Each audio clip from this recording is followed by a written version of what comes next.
So this is the new year. New challenges lie ahead, new distractions, new anger, new bewilderment and love. I'm glad that I made it. And I'm glad you're here with me.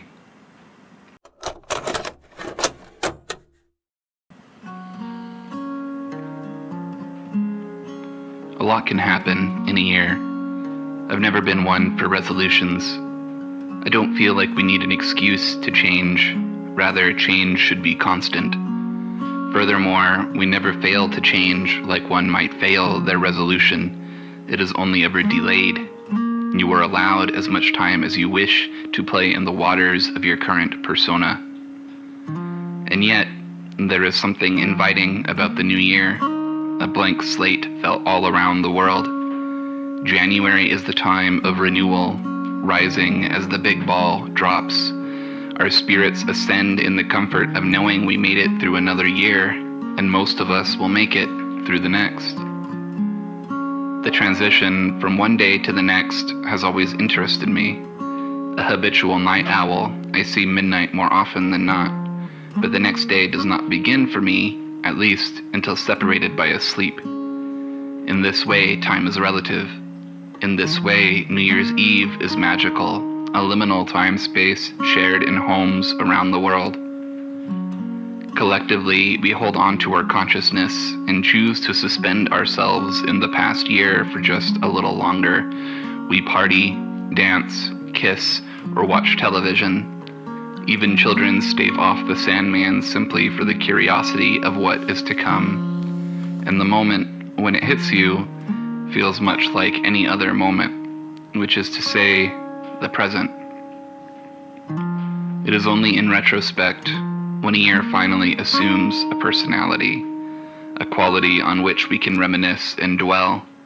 The past is a character in our lives, but the present is only ever just. And it is a gift, but that day has come and gone. It is now time to take out the garbage, realign with your goals, and decide who you will be this time around.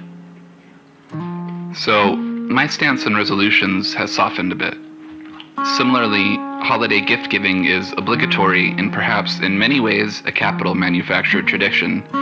Nonetheless, it is an invitation to bring someone joy, to consider them fully, assess their place in your life, and show gratitude through a shared language. The new year makes a similar invitation.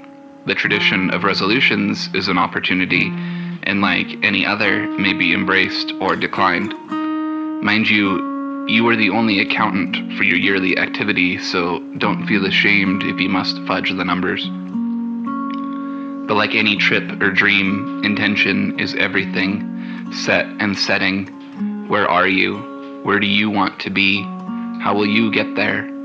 If you can't see the whole road ahead, and you cannot because things never go how we expect them to, can you at least determine the first step? Will you change your body, your career, your passions or productions? What does happiness look like to you? And can you find a way to spend more time in it?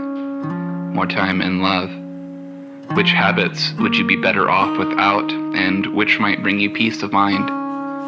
Is it time to start a journaling practice? A sketchbook? These things are not frivolous, but provide markers to your future you, a way to reflect and understand how far you've come and how much you've grown. Like the past itself, your past selves are characters in the novel you are writing right now. You are truly dynamic, brilliant, a shimmering star, bright and unyielding. So decide for yourself in what new ways you will shine. I'm writing to you today, quite sick. It is the day after Christmas, and my heart is full of grief and longing. Long nights fill my mind with rumination, and the creature of seasonal depression shows its claws. These are the moments when we must choose waking reincarnation. We must treat these creatures as guests in our homes, welcome to visit, never chased off or battered.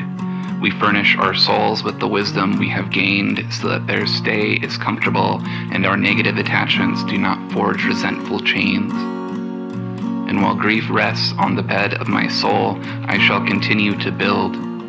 I reflect on this last year, what I have learned, what I have gained, the skills, the friendships, and the glorious love.